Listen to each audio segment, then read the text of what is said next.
Hello everyone. At some point in our life we must have been through a staircase and maybe wondering what these staircases are made up of. Today we are going to talk about the staircases and their components. Before we dive into these components, we are going to define what stairs are.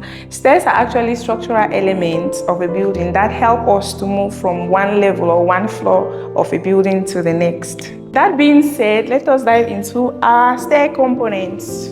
This here, where I'm standing, is called a landing. This is a landing. That's where you move from your one staircase to the other, maybe entering to the house or whatsoever. And then from here, the distance from here right up to the next landing is called a flight. This is a flight.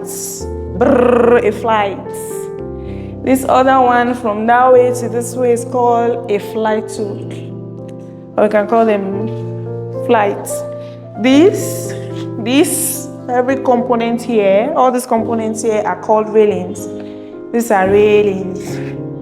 This one is called a handrail. That's where you get support when you're moving through the staircases. These are railings.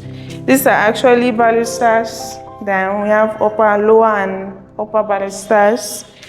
And then these, they are the ones we commonly call staircases. They are actually called threads.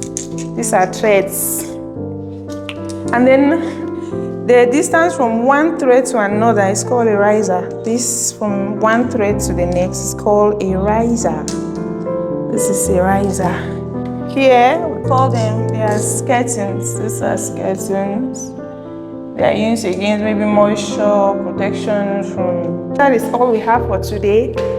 You can go and do more research on staircases, on types of stairs. There are multiple types of stairs. We have different types of stairs for residential buildings, for commercial buildings, and so on and so forth. Thank you very much.